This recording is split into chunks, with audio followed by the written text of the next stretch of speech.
welcome back to Kevin Pollak's Chat Show. I am, as always, Chat Show. How are you? Happy Easter. Sorry we killed your dude. Hey, big comeback today. Our guest is already having fun. If there's one thing I always loved about our guest today, I could make her laugh. We're coming to you live from the West Side Comedy Theater, thanks to Sean Casey and friends. This is the venue. If you're ever in the Los Angeles area on the west side looking for funny, check out their website, westsidecomedy.com. Speaking of comedy, we lost one of the Mount Rushmores, Gary Shandling, a couple days ago. And for those of us from the stand-up world especially, but really changing the face of how to do comedy on television, somehow even surpassed a brilliant stand-up comedy career. He's one of those early guys on The Tonight Show who became heir apparent for a little while. I tried to get him on the show. He said, yes, I'd love to, and then we just couldn't work it out. I would advise anyone, Mark Maron just dropped an episode he did with him in 2011. He just dropped it Thursday because it was behind a paywall because it's 5 years old. But he positioned it so that you can enjoy it now. I highly recommend it. I listened to it yesterday. It's Gary in all of his glory, honestly and truly, talking from his heart about everything. So I highly recommend that. And just personally, there are heroes and people who affect you in your aspirations and dreams and hopes, and also speak in riddles that challenge you. And he was one of the absolute Mount Rushmores for me. And I would be remiss if I didn't say so here. As much as I am also still taken aback by the passing of Jesus, I'm going to give the shout out to the Gary, 2 R's, Shandling.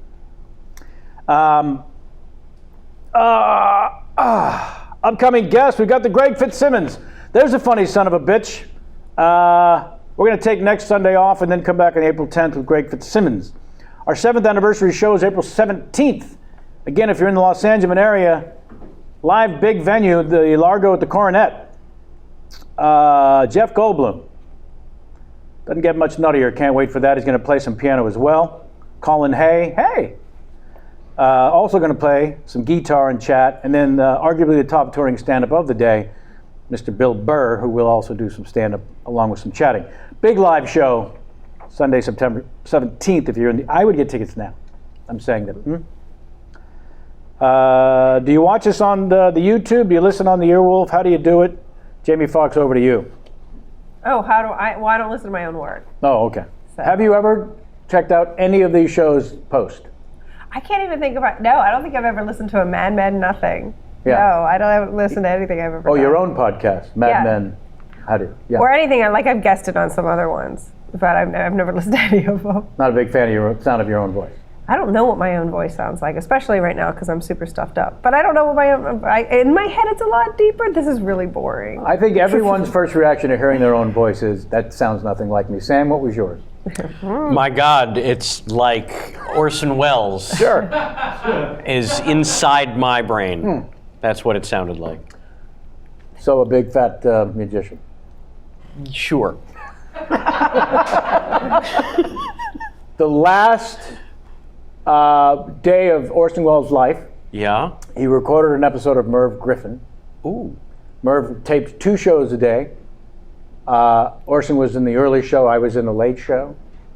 I sat in the seat that he later died from. I don't know what the connection is that I'm struggling for. But there you have it. Sammy, you just did a round trip to San Jose. I sure did. Cue Christopher Guest on the theme of San Jose whenever I'm around him and tell him I was raised in San Jose. Likes to make fun of me. Connection therein. So you did a Doug Loves something? Yes, I was doing some comedy with the Doug Benson. Yeah. Up at the San Jose Improv. They were very nice to us, so I'm happy to give them a shout out. Yeah, drove up yesterday, did the show, and then drove back this morning. Oh boy. Because I wasn't going to miss this. Nope. Can we speak a little bit about that theater you played in? And speaking of sharing venues? Absolutely. How about Charlie Chaplin? No,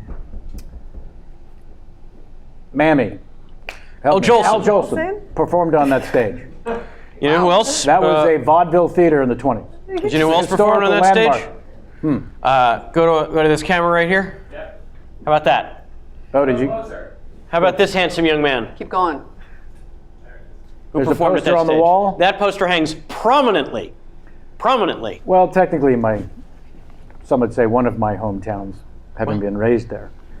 I love that little theater. It's a great Spectacular. room. Tiered seating. Yeah. Nice They seats. did that Feels like well. a cabaret. Absolutely. So you had a blast. We had a wonderful time. Excellent. Yes, thank you. And Doug coughed up a question for our guest. He did. He coughed up a great question for our guest, which I'll be happy to get to when the time is Coughed up. appropriate. We're going to get to that in moments. Write to us at kpcsfanmail@gmail.com, you son of a bitch. No. kpcsfanmail@gmail.com. Some of you did. I'm going to read a couple right now because I've been yelled at for not reading any in a very, very long time. And I find out the reason is the guest is sitting here right now. And I feel like ever since Larry David yelled at me, that was very rude, after making him wait. I now feel bad forever when the guest is now. Dear Chat Show, regarding your opening of episode 261 just last week, what the hell is your problem? Well, I will now state my problem. Yeah, I know you were being rhetorical, but I don't give a shit. Going to voice it anyways. My problem is that there are hardly any Larry King games aired on the podcast since the beginning of the year. I'm talking about the games submitted by fans. Actually, there's been only one, count it, one Larry King game from a fan aired on the podcast since January. It appears that voicing fan submissions of the Larry King game is a thing of the past. Very upset. Very upset. Taking it very personally. Larry King has been asked. That's my favorite already. I'm not happy with this recent development of the podcast. Submitting Larry King games is one of the extremely few avenues for fans to participate in the show. Speaking from experience, it is an extremely great and uplifting feeling to have your own submission voiced by yourself or a guest host. In other words, it made my day. I would like other KPCS fans to have the same experience. So really, it's about this person. The whole letter. Very selfish. Dean from Winterpeg, a.k.a. Winnipeg. I've got a Larry King game I'm going to read in a second. Literally for no other reason than for you to shut the fuck up. Wait, did Dean submit this, Larry King? No. Dean submitted one, but I'm not going to read his. That's how we do it. And that's how we do it. Yeah. Yeah, Dean. Dean didn't say, I'm pissed you didn't put mine on there. Dean just said, I'm pissed there aren't more. Now, here's an email I enjoy from Matt Waldrep, because that's a name. All right, I think I've been called a son of a bitch just enough times that I'm finally writing. How do I watch, you ask? Through YouTube, via Xbox app. I feel compelled to also share a few personal favorites from the show so far. Favorite Larry King game, Rob Hubel with assist from Paul Scheer. A favorite Dana Gould Larry King game, Marv Albert will jerk off into anything, is a quote. Favorite rounds of Who Tweeted Ben Schwartz, John Lovitz, John? That's what he wrote. Favorite moment of all time, Burt Lancaster, the shot of Steven Weber mouth agape in the control room, priceless. And then, in quotes, Jaden, cover your ears. This guy really knows the show. You guys have done a fantastic job for 261 episodes and counting despite your continued insistence that you're still not ready. Thanks. How very sweet and wonderful. And now let's get to today's Larry King game. This from Charlie Cook. And closes my Larry King entry. Remember, folks, to include your shirt size and mailing address. Should you be read on the show, I will send you a Larry KPCS t-shirt for your Larry King game submission. And here it is now. I was at the sperm bank yesterday trying to squeeze out the last of the little Larrys when I noticed a puff of smoke and what looked like 3 grains of sand in the bottom of the cup. Wow, that's 2 more than last time. Sparrow Bush, New York, caller, you're on the air. That's how you play the Larry King game. It's very well done. Right? Charlie, Tonya Cook, you're going to get yourselves a t-shirt. And thank you. All right, write to us again, KPCS fan mail at gmail.com. Yeah. All right, my guest today, still having fun. Let's see if I can dial things in. She came with a gift, which I'm very happy about. 2. My chocolate. Well, the other one I don't have to show. My guest today grew up the daughter of wildly famous movie star parents. Much has been written and said about all of that, so I will add only this. Truly rare is it that an actor or actress has not only risen from similar historical shadows, but arguably became as well known, awarded, and celebrated, and did so on their own by their own talent, choices, and on-screen likability. Please welcome multi-awarding actress and author who's appeared multiple times on the New York Times bestsellers list, and my favorite movie wife and kisser, Jamie Lee Curtis. And kisser. There she is. Wow. Yeah, how about all that? That's the Larry King game. Yeah. Each guest at the end of the show, Oh, you got to know what? yep, Does what? plays the Larry King game. I have to do a Larry King imitation? You have to do a bad one. That's the easy part. I and the best part. can't. You know what? I Let's not worry about it. No. First question, Thank you ready? God I didn't watch this Yeah. before. No kidding. This would have never happened. Never would. Are you ready for your first question? Yeah. Have you always been an early riser? And what the hell? What do you mean, what the hell? You know what? Why is it a pejorative? It's so interesting to me. I'm a night owl. I don't. But I haven't been up past 11 o'clock in Since- 30 years, since 1976. So how do you adjust to night shifts? I don't adjust. You just do them. Honestly, I turn down work if Sometimes. it says night exterior. I swear, you think I'm joking. I don't. And what happens is I then go, if I do see a night exterior, I go and I go, why? Yeah. And they go, well, the movie's called Night of the Iguana. I know, but Wow. but can't it be like day for Night of the Iguana now? I Mid-morning find of it the iguana? abhorrent Yeah. and wrong Yeah. in every way, and I truly do turn down work if I see a lot of night exteriors. Yeah. Now, yeah. then before I was, whatever.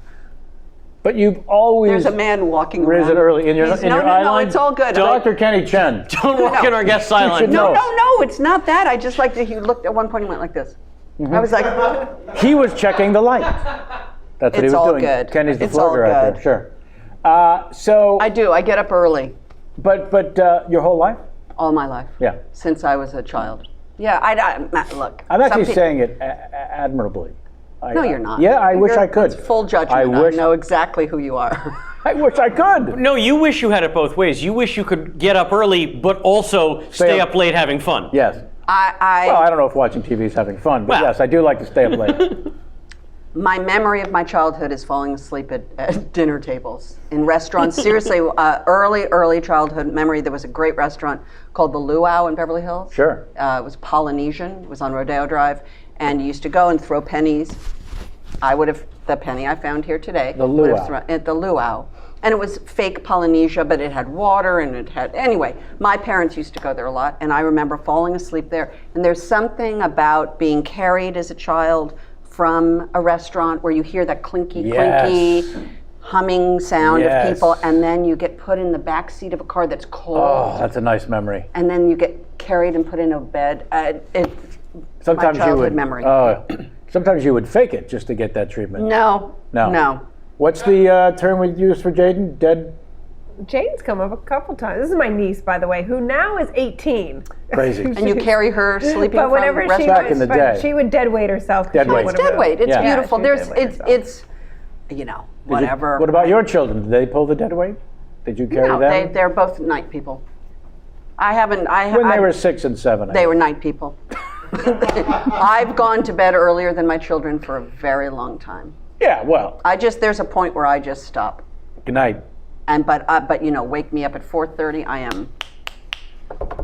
But the Scream Queens has nights. What are you talking about? It's all kinds of me. nights. No, you're indoors. Interiors, baby. What do you think? I am an idiot, No. Kevin Pollak? No. I The first thing I know. learned. This one, not an I idiot. know how to work the system. Yeah. Yeah. That's the big question? Yes. Wow. No, that was the first. I'm calling Chris. We're gonna get. It's okay. You said it was a big dossier. This is not a big dossier. Really? That's just a skinny little. Well, I got 30 pages. I boil it down. If our lives and careers take their shape from key decisions we make, how would you categorize your becoming a cheerleader at Westlake? I was a new kid at Westlake School. Yeah. I'd come from Beverly Hills High School. I walked in, and there were a couple girls who I'm still friends with today. Gigi Garner, Ann Bruner, Eleanor Isley. They were sitting outside, I remember, in a little outdoor patio. And I walked out, and they said, "We are cheerleaders. We cheerlead for Harvard School. Would you like to be a cheerleader?" And it was almost my first day there. Now, this is, you have to remember, your fame precedes you. Yeah. So I understand wherever I walked in, prior to walking in, people would know about my famous parent lineage.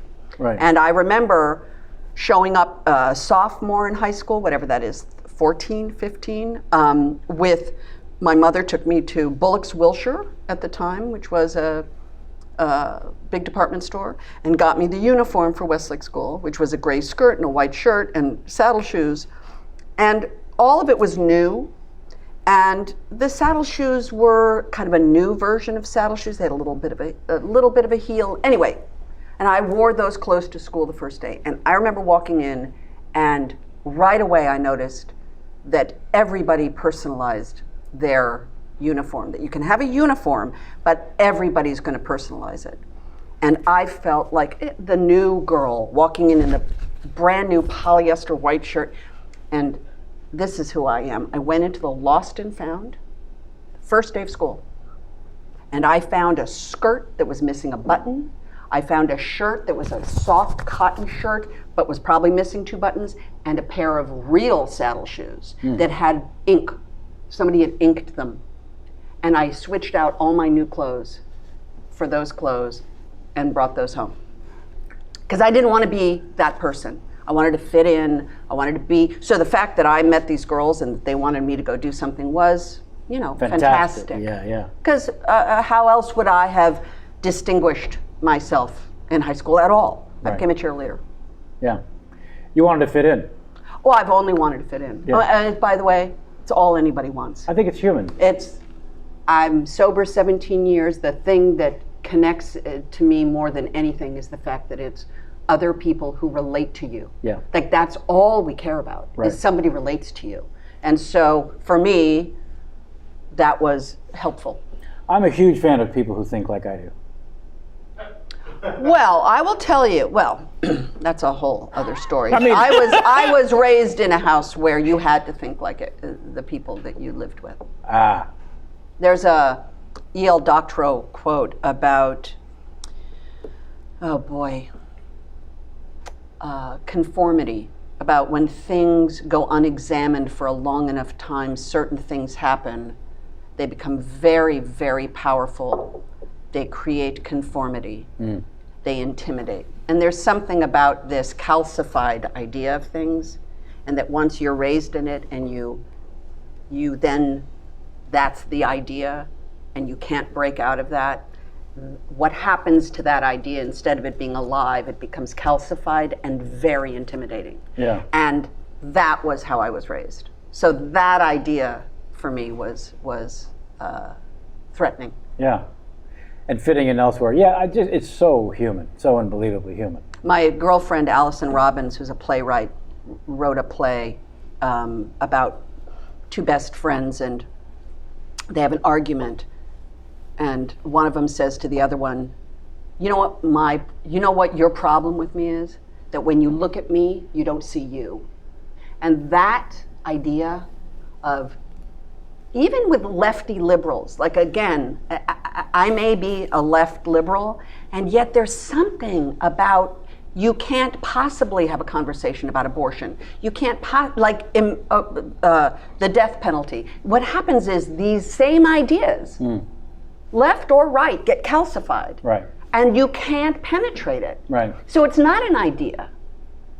It's a freaking, it's a tumor. It becomes something that has to be removed. And I think that's the problem with politics. It's the problem in relationships. You just get calcified in your life, and then you're this impenetrable thing, and that to me is not good. Yeah, it's death. It is death. Yeah. Yeah, well, either in a creative way or in an interpersonal way or an intellectual way. And so I keep trying to listen to the other side. I watched every Republican debate, not because I wanted to sit there in scorn, Right. because their ideas are different than mine. Right. I wanted to actually see where did we have common link? right. Because they may be my president. And if that's going to be the case, I wanted to make sure that I understood maybe there is a common link. So Yeah. it's been a big thing for me in my life, is trying to not live in this calcified world. Evolving. Being open-minded. Being open-minded, being raised in a world which was not open-minded. Right. So that's all. And you pass that along. Well, To Annie you and know Tom. what? You know what? I Well, you do it without thinking because about it. No? You don't set by example? in you a don't think? weird way, is that as calcified for them? Like passing Don't it calcify. along. Well, you've just calcified. But you know what I mean? Like Yeah. in a way, I think for somebody to really have their own idea, they have to really go out and figure out what their own idea is. Sure. Even if this generation of parenting is all about good climbing, Brandon. Good climbing. It's always Brandon, that prick. But there's something about just letting them go off. And Christopher and I have had conversations where I've said, what? I don't believe it's going to happen, but what would happen if somebody came home with a divergent idea to yours? What would happen? Yes. And? Well, that's a conversation. But you know what I mean? Like, Yes. I hope that I'm open-minded enough to be able to hear a really contrary opinion. I'm fascinated by those married couples who are political foes. Yeah. That marry, help me, people. Oh, yes. Marry. He's Thank you. Mary, thank you. Magdalene, that's it. And you're yes, not Mary on Magdalene. camera. You're the voice Corey in the Levin. ether, Corey. Anyway, Yeah. that's a relationship I'd like to follow around. Yeah, truly. Well, it must be an appreciation of the apex of everyone's entitled to their opinion. I mean, honestly and truly, you could say it, but living it as a Very couple. difficult. Because that's what I mean about we attract people with similar tastes ultimately into our circle of friends, into our love lives. You have to have similar tastes in the bigger things. So yeah, when the line is drawn No, but that that's wide, not. But Christopher and I are, we're a syzygy. We are a pair of opposites. well, that is a I know. must. Like, No, that's a must also. Well- I just mean, do you not find yourself, well, when you said you were watching a particular television show, you're watching that together. You obviously both enjoy yes. that show. Yes. So that's what I mean. We have found in our empty nest or semi-detached nest. they're returning. Yeah. No, just, we live in a semi-detached nest, that we've actually found that watching television together, shows that have caught our interest, Breaking Bad, we watched the entire thing together. Yeah. And that's been a new revelation to us, is finding that there's really great content on television. Unbelievable. Unbelievable. It really is. And the thrill of that. Yeah. So we've had that experience. That's pretty damn nice. It's very sweet. Uh, Am I done? yep. Okay. That's it. That's all I good. had. Thanks, Jamie. Great to see you. Do you remember the selection process of your attending the University of Pacific? By the way, I realize, like myself, you let go of academia in pursuit of a career. I like to say I graduated in 9 months. My friend called it dropping out, but Let me just say this. Yeah. I got 840 combined on my SATs. check please. Thank you. And that's the combined score. Wow. Okay? Yeah. School was very difficult for me. And I went to 3 high schools. Didn't hold your attention. I just couldn't think, honestly. The whole social, emotional part of high school caught me so unaware that the idea of then thinking, Right. being open-minded, was impossible for me. So I literally just barely got out of high school. And The only well, that's not true. But the college I went to for 4 months was the college where my mother was the most famous person to have ever graduated from there. The University of Pacific. The University of the Pacific in Stockton, California, where my mother was from. So the very school where my mother really, came home from her rise as the great product of Stockton, California, accepted me as a freshman in their freshman class. Funny, despite my D plus 840. How did I know we'd go there? Because I've written down, are you ready for some notable University of Pacific graduates? Sure, Kevin. Larry King. Former San Francisco Mayor George Moscone. 4 U.S. representatives went to UOP. I thought that was impressive. And of course, American rock musician and occasional actor. That's how he was listed. Chris Isaac. And occasional actor. By the way, that's a very good title for an autobiography. It is. An occasional actor. American rock musician and occasional actor. Okay. I got to pass that along. And then, I don't know why, but in my mind for a second, because you said an occasional actor, I got him mixed up with Harry Connick Jr. for like a split second. Yeah. I don't know why. It's a fair description of him as well. A very famous musician and occasional actor. An occasional actor. Mm-hmm. Dwight Yoakam. All right, I'll go. Larry King. Larry King. Yeah, we talked briefly off camera about the $100 million big top, what it's like to co-star with Arnold. You, as part of a spectacular film, I really like that movie. It's a great movie. As did a lot of people. It's a great movie. Yeah, huge success. Huge. James Cameron, give me anything. An experience, a memory, a takeaway. What do you got? Because I was sitting in my house Uh-huh. in Santa Monica, the same house I live in with Christopher right now. And the phone rang in my house. Picked up the phone. Hello. Hi, Jamie. It's James Cameron. No, it isn't. You thought? Who is this really? Okay. Hi, Jim. I had met him for The Abyss, but I was doing a TV series at the time. But that was it. It was a brief moment. Dodge the bullet. Well, I don't know. There are beautiful parts of the bit. Anyway, he said, "Look, I've written this movie for you and Arnold Schwarzenegger. I'd like you to read it." And he had to send somebody over. They had to sit in my living room while I read it, and blah blah blah because of the thing. And we met, and the next day, and he said, "Okay, great." And ultimately, he hired me. I think Arnold insisted that Arnold knew me only because Arnold had directed one TV movie. Wow. Called Christmas in Connecticut. And it starred Tony Curtis and Diane Cannon. And I think Arnold, who I knew socially in Sun Valley very little, Right. I think that he just thought I was Tony's daughter. Like he didn't. Really? I don't think he had any sense of what I do. Really? Really. And so he insisted that they test all sorts of people, which they did.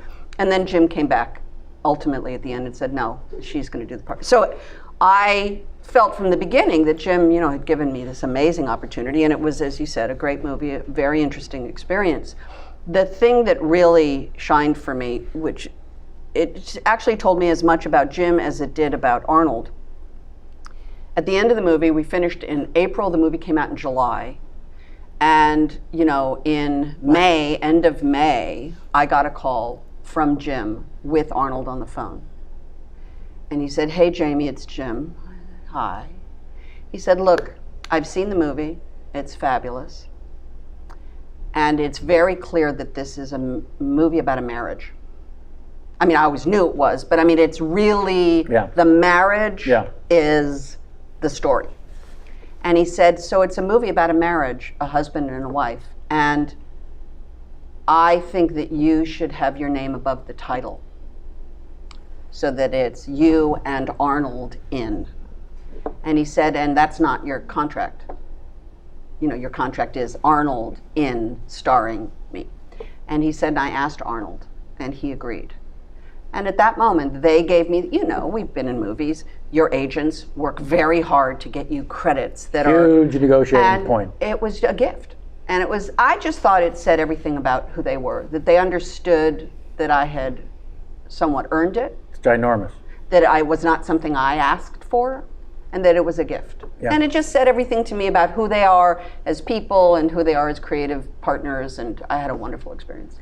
That moment in time doesn't ever happen. What you just described. No, it never. Yeah, no, just to let folks And- in on a little bit of... And by the way, what also doesn't happen is the phone rings, Yeah. and somebody says, hi, It's me. it's Jim Cameron, and I've written something for you. And that's happened to me. That happened to me on A Fish Called Wanda, where I was sitting in my apartment with Christopher. We had just gotten married. Spinal Tap had just come out. And a man named Ian Gordon, who I had worked with on a Guinness Book of World Record TV show, Sure. which I hosted with David Frost, Damn right. where he went through Europe and I went through South America, down the Amazon in a canoe, What? hanging off of a helicopter above Angel Falls, which is 3,212 feet, by the way, and went all the way through Venezuela. Anyway, Ian Gordon was a producer. I knew him. He somehow knew John Cleese, and he called me and said, John Cleese wants to call you.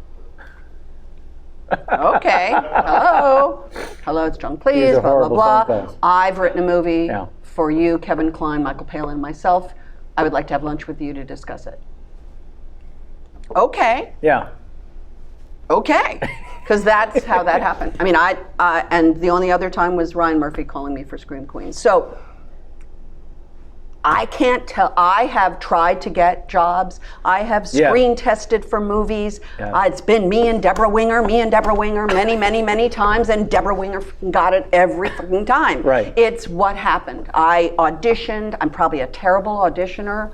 There was a movie that Bonnie Bedelia and I were up for, and the two of us screen tested 2-3 times for it. It was the Shirley Muldowney story. It Wow. was called, she was a drag racer. Yes, he was. That's the And- only reason I know that name from the announcements in the commercial. Shirley Muldowney. She was fabulous. Wow. And they made a movie about her life, and Bonnie Bedelia and I screen tested, and it was that thing where I was the young version and Bonnie was the older version. So if you're going to tell the story, you're either going to have to make somebody older look younger, Yeah. or somebody younger look older. Those moments in time where the audition thing went to the other person, do you find on a Always few went to the other occasions- person, by the way. But on a few occasions, Well, not always.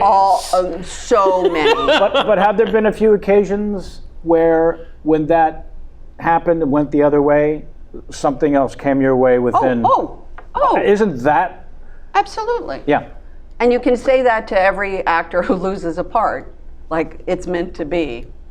Fuck you. It's, No one wants to hear that. Fuck you, and Yeah. it's meant to be. Thank you very much. It's not meant to fucking be. No. I had a huge screen testing moment that I thought, well, this is it. And everyone has them. I remember Dana Carvey, we came out of San Francisco stand-up together and shared these little moments and stuff. He screen tested with your former co-star Tom Holtz for Amadeus. It was between the two of them. How about that?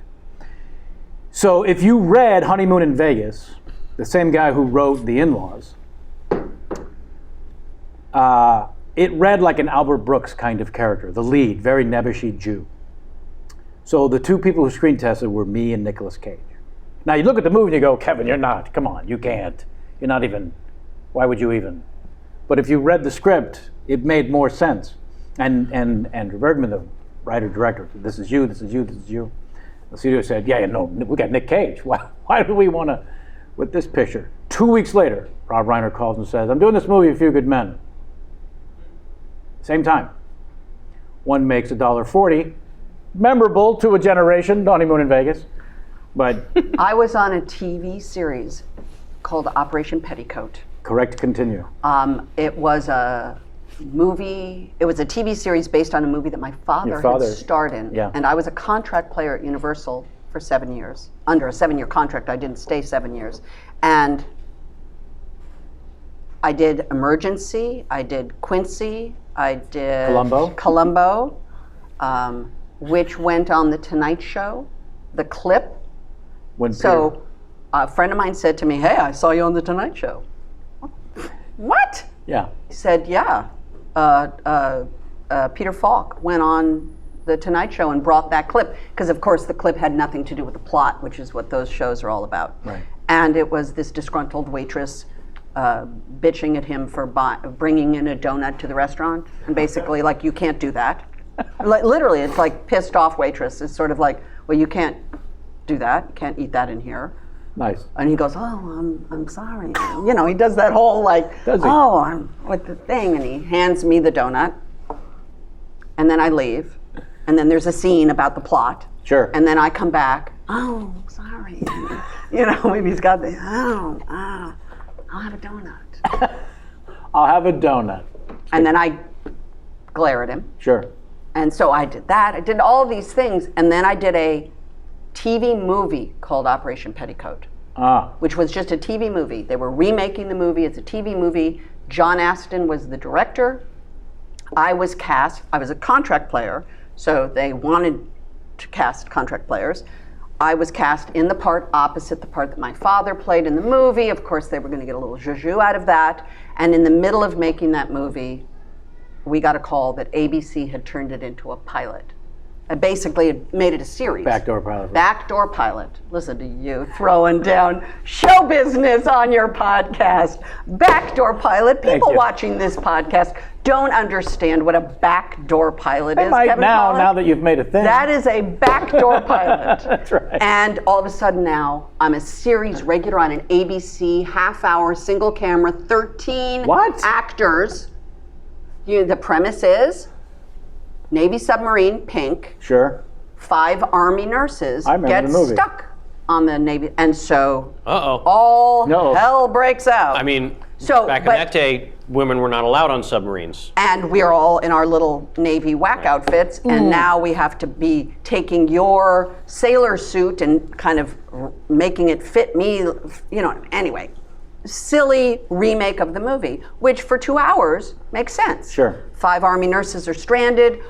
We have to go pick them up. Now they're on a thing. Now there's a lot of people bumping in the very tight hallway. As it were. Blah. It was. But then at the end of the movie,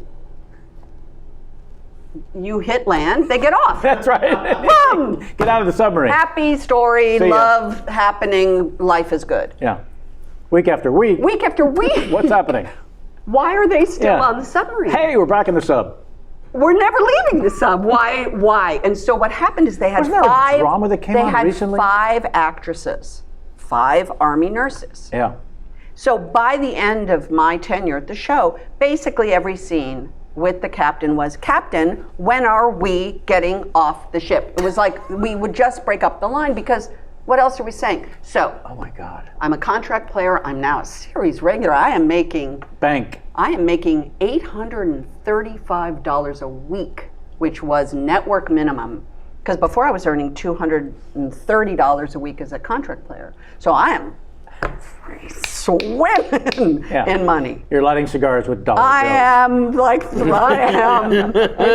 like 50 Cent. Sure. You know, Oh, wow. at a strip bar. You know? Wow. But apparently he doesn't You're getting have bottle any service. money anymore. Yeah, right. Yeah, I know. That made me sad. Anyway, Did it? it did. So I'm this, on this show, we're doing all the network press. You know how it is.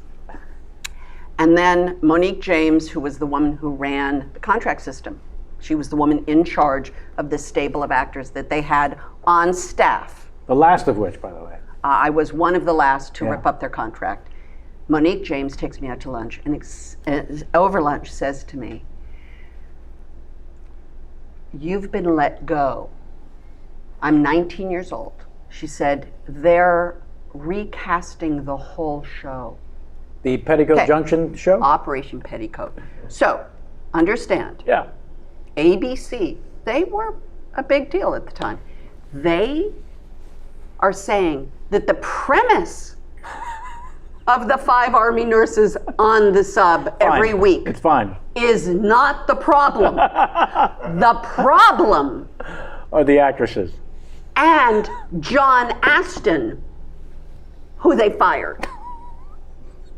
John Aston, who wasn't supposed to be in the show in the first place, was the director Yeah. of the TV movie and only stepped into the Cary Grant role at the last minute because they couldn't cast it. So now John Astin, Addams Family, hello, is back on frickin' television. As Cary Grant. And they fire him, me, and 11 of the 13 actors. Recasting the whole show. And keep I don't know if two, that's ever happened since. and then it's never happened. No. And then they recast it, did a new cast, which I think lasted like 3 episodes the next season, then it was gone. But you can imagine, I'm 19 years old, I've been on a ABC TV show for a year, I'm an actor. Sure. Making $785 or $835, one of the two. My numbers get mixed up. And a month later, I auditioned for Halloween. Had I not been fired, I would never have made Halloween. Because I wouldn't have been available. And then, of course, the show would have gotten canceled. Right. And so that was one of those moments where, had that not happened, and it was devastating. Yeah. Devastating. Utterly. It usually is the most devastating. Devastating. You've been fired? Yeah. You're 19 years old? You've been fired? Well, clearly it stayed with you. Oh, fuck. I mean, Yeah. Are you kidding? No. It was like the biggest job I'd ever had. And what does, speaking of those moments, the outcome being Halloween, what it's amazing, and it's in some of the interviews you've given about the ebb and flow of the genre of the scary movies that are scary, now that someone's taken that title, scary movies. The ebb and flow before Halloween, take us back, people were not banging down the doors saying, somebody give us one of these Halloween movies. You know what? I really don't know much about this genre. I'm going to be... Well, I know you're not a fan of it. I'm not a fan of it, Right. and I really, at the time, John Carpenter and Deborah Hill, there was a man named Mustafa Akkad, who sadly is no longer with us. He was killed in a suicide bomber, in an attack with his daughter. Jesus. In, I don't want to dishonor his memory by not getting this correct, but it may have been in Jordan. It was he was at a wedding in a hotel, and they blew up the wedding party, and he was killed. Mustafa was an independent producer, went to John Carpenter, who had an indie hit with this movie called Assault on Precinct 13, which was this sort of indie hit at the time. And he said, I want you to make a babysitter murder movie. That was I will give you $250,000 for you to make and write and direct and produce a babysitter murder movie. That's the job. So Deborah Hill and John Carpenter went home. They were a couple at the time, and they went home, and it was their idea, let's set it on Halloween. And then blah, blah, blah. Now, it was a job for me. It was just a script with a lot of, her name was Lori, and all I remember was Lori ... Lori ... It was just on every page. So for a girl who would be, Captain, when are we getting off the ship, to be able to see page after page. And there are 3 women in the movie. There's the smart aleck.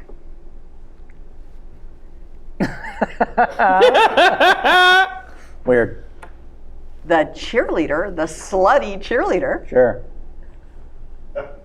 Or the repressed virgin. Womp, womp, And so for me, this was, yeah. I know you're gonna laugh, but for me, this was like the Meryl Streep part of my life. That's right. Because that certainly has not been the case later. But for me at that moment, Yeah. No, this was serious dramatic acting. It was not about my body. It was not about sex. Right. It wasn't about that person. It was a character. Yeah. I got to dress the character. I got to think like the character. I would say what the character would do and wouldn't do. Right. Very different from my own instincts, Jamie's instincts. Right. And of course, John, to his great credit, or I give him great credit, recognized that somewhere in me was an actress. Which no one had until that point. Not really. Yeah. I mean, I'd been like in disposable television, And then I was on Operation Petticoat with, very fitted Boobs. outfits. 20 years old? 19. Right. So for me, it was a huge opportunity. And that's how I approached it. So the whole genre thing, honestly, I don't give a shit. Yeah. I've never cared about it. The only reason I did, so what happened was Halloween came out, nothing happened. The jobs I got after Halloween were an episode of The Love Boat, where I'm on it with my mother. Oh boy. I play a newlywed who's going on the cruise, and my mother and father come. I got Love Boat and an episode of Charlie's Angels. That's what came from Halloween. Halloween was a movie, it came out, it was successful. The 2 jobs that I got were Love Boat and Charlie's Angels. That makes no sense. And John Carpenter then wrote The Fog for me. He said, I don't get it. I'm going to give you another part. After The Fog is when the Canadian tax credit had kicked in. All of a sudden, the Canadian tax credit allowed American productions to come. You were allowed 2 American actors. There was a percentage. Yes. But you basically were allowed 2 American actors and maybe 1 key crew. Right. And then everything else had to be in Canada, but you got a huge tax break. Yeah, absolutely. And that's how a lot of those Canadian films started getting made. So if you see movies where a lot of people sound Canadian, it was made during the Canadian tax credit. It still happens to this day. And I then started getting these horror movies. So I just followed that train. I did The work. too. You follow the work. Well, you follow the work, but also at that time, I was getting now paid, Yeah. for me, an enormous amount of, I think it was $40,000. But Crazy. when I'd gotten paid $2,000 a week or $8,000 for Halloween, for me to get paid $40,000 to do prom night and $50,000 to do Terror Train, you can understand for a young actress, Yeah. I was like, and I got to go and make a movie in Toronto, or I got to make a movie in Vancouver. Yeah. So for me, that was the gig. Yeah, of course. It was the work. It had nothing to do with the horror thing. I could care less about Right. it. And then the only reason I did Halloween 2 was because when I came back from doing those other movies, they said, we're going to do a sequel to Halloween. And I'm like, great. John, you're going to direct it, right? No. Deborah, you're going to produce it, right? Well, We're just going to I'm sit like, back and well- collect money. well, no. I just think John felt like he had done it. But so what happened was I was like, but the movie picks up the moment the other one ends. Yeah. What the Of hell? course I'm going to do the movie because that movie had given me so much. Yeah. And the audience for it deserved to see the same girl in the same part, even though I'm in a wig. It's a bad wig. Because that's the problem is by then I had different hair and I had to have, anyway. So I made that movie, but then because I made that movie, Halloween 2, Yeah. the only time in my entire life that I have ever said, I'm going to turn down work. I'm not going to do those anymore. Because I knew, somewhere inside me, I understood that that was going to be something that I could not break free from. Even though I had become famous for it, I had had the little moniker put on of Scream Queen, all of that had now started magazines, started putting my picture on, blah, blah, blah. I knew. And so I said out loud to my agents, that's it, I will not do another horror film. But there had to have been a sense, as I was saying earlier, about coming out from historical shadows. When you come into your own and people are giving you all the attention for you and your work. Because as you had said, when you entered high school, you were under the guise of, you know who our parents are. And here's a situation in your life where it is all about your work. And It's not all about my work, but clearly it was enough about my work that I did feel the first glimmer of, okay, this is about what I'm yours. doing. Yeah. It's yours. Yeah. And I said no more. Sure. Because I knew, I'm smart enough, I grew up around here, I understood that that would be a limitation. And I had to break free from it, literally. Yeah. And so a week later, I auditioned to play Dorothy Stratton in the Dorothy Stratton story, who was the Canadian playmate who was murdered by her husband. Yes. And they hired me, even though I walked in and said, you don't want to hire me for this. I don't look I'm angular, I'm 5'7", I'm top heavy, but not, I'm not Zoftig. She was 6 foot. She was this Amazonian, beautiful, blonde, Zoftig, gorgeous. Yeah. Gorgeous. And crazy young woman. too, wasn't she? Young, Crazy young, but gorgeous. Yeah. And I'm, I don't need to be self-deprecating here, but I am not. She looked milk-fed, corn-fed. And a country girl, and just Zoftig and beautiful, and I didn't look like the ultimate Daisy May. Yes. Yeah. And they hired me to play her. Well, and Marielle did the other one. And Marielle, who looked nothing like her. Marielle, who's born on the same day as I am, and we live 200 yards from each other in Idaho, and have known each other over these years. Isn't that weird? And yes. I'm going to say yes. But what I'm saying is, I said no to Halloween, and I swear almost a day later, I was doing that, and then from that, then other things happened. Yeah. I'm just glad that I finally got the question answered. In the Halloween movies, it always drove me crazy that Michael Myers was just like wandering around during the day. I'm like, he's just wandering around the neighborhood during the day. Why doesn't anyone catch her? And then I know why. She refuses to work nights. But by the way, that's a great takeaway. I worked a few nights on that. That was when I was younger, and I would roll over for the production. I'm gonna use that now. It's like, that's a great takeaway. You know why? Yeah, that's great for sit there and comfortably while I read some ads, won't you? So I can pay my crew a stipend. These are live read ads like hello. Was there an order of these like last week? Howl first. Maybe we should have Jamie do this. Today's show is sponsored by Howl.fm. It's like Netflix for podcasts. What the hell else do you need to know? All right, I'll give you a couple of other things. The Mysterious Secrets of Uncle Bertie's Botanarium, starring Jermaine Clement from Flight of the Conchords. This is one of the reasons to check it out. Howl.fm. It really is extraordinary. Over 120 hours of new Howl original miniseries and audio documentaries like The Complete Woman, Finding the Funny with the Sklar Brothers, and Fruit. More than 80 comedy albums, all the archives from WTF with Mark Maron, and all the Earwolf shows like Comedy Bang Bang and How Did This Get Made. Get access to this exclusive content on your iPhone, Android phone, and on the web for only $4.99 a month. That's right, less than $5, $4.99 a month. Use promo code Kevin, you idiot. You'll get a full month free trial. Yep, my ride's here. You redeem your promo code. Be sure to create your own account. You know how this works. Howl.fm. Use the promo code Kevin. 1 month free trial of Howl Premium. Don't fuck around. Do yourself a favor and do that, please. Today's show is also brought to you by, is it Casper Mattress? Is that what I'm doing? Yeah. Hey, look at that. The Netflix of mattresses. Obsessively engineered American-made mattresses at a shockingly fair price. And now you get $50 towards any mattress purchased by going to Casper.com/Kevin and using the promo code Kevin. Casper brings this incredible comfort to your home.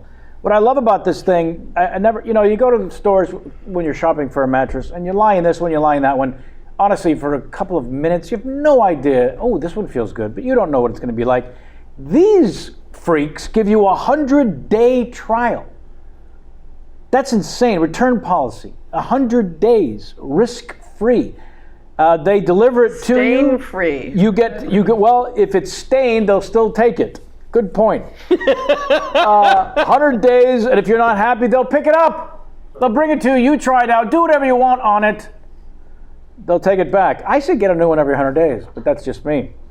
No, don't take that advice. No? Do not abuse the company. Is that not helpful? That's probably not to the Casper ad? Yeah. No, I don't think they want it's that. $5 for a twin mattress. Especially if you have a black light. Black light. $950 for a king-size mattress. The prices are insane. All right, so go to Casper.com/Kevin. Get yourself $50 towards any mattress purchase by using the promo code Kevin. Terms and conditions apply. Don't they always? For an extra fee, can they get the mattresses that you've tried and returned? You specifically. Me? Yeah. Sure. Excellent point, Sammy. which is the promo code Kevin. You Promo get code Kevin. one of Kevin's old mattresses. Take one of mine, please. Thank you very much, Casper Mattresses, for sponsoring this show. You haven't even gone past one page. Let's go to famous questions. Now, if folks are familiar with the show now, they know a new segment on the show called Famous Questions. These questions themselves are not famous, but rather written by famous people. So you call people who know the people. It really is a way for me to show off who I can contact Did you contact my husband? and ask. I didn't. I felt that was cheating. Sorry. Creative Wow. decision. So you've asked people I don't know. No, you know all of them. Yeah. Yeah, Right. the first one comes from your dear friend Richard Lewis. I do know him. He asks, Jamie, how do you define gratitude? Well, of course Richard Lewis is going to say that. Yeah, pretty wonderful question. Richard Lewis, who I shared with you earlier today, I saw a billboard of on Sunset Boulevard when he was doing one of his shows, his stand-up shows, and they were casting a part in a TV series I did called Anything But Love. They were looking for the lead opposite you. There were two men. The original idea of Anything But Love was it was a triangle. The nebbishy best friend who there's no sex with, or the rakish bad boy who there's a lot of sex but no friendship. And they were trying to get that cast. Right. And I had said to the casting people, this guy's funny. And I said to you earlier today that he mispronounced the word bunt cake as bunt cake. I just remember there was a monologue, and every guy who came in, they were good actors, but and I'm acting opposite them, and they're all wearing sort of horn-rimmed glasses and trying to look nebbishy. And they, we do the scene, blah, blah, blah, and then they leave. And Richard came in and just, was Richard. But he also played with the words in a way and he made me laugh. And from the beginning, I will tell you this, my strong women who can do almost anything, and I can do almost anything. I am very capable in almost every arena. I would set up your lights for you. I can do almost anything. I'm a great driver. I cannot make myself laugh. And I will tell you that the secret to a woman's heart is to make her laugh. Yeah. And so if you look at my career, all of the men that I've had the pleasure to play with, Listen. You can make me laugh. And I will tell you, there's nothing so disarming. May I give them an example of how this is true? I would assume you would. The fine folks at Equal paid me $15,000 to sit opposite you while you were shooting your commercial for them and make you laugh. Yes, because that was the way to make true. But the point is that what happens is I don't lose my strength, Right. I don't lose my intelligence, I don't lose my intent, my focus, all of the rest of it. But if somebody can make me laugh, Yeah. it will disarm it Right. and take it away from being something strident Right. to being something human. Yeah. And so it is no surprise that my greatest successes ever were with men who were not traditionally leading men and who normally didn't get the girl. Right.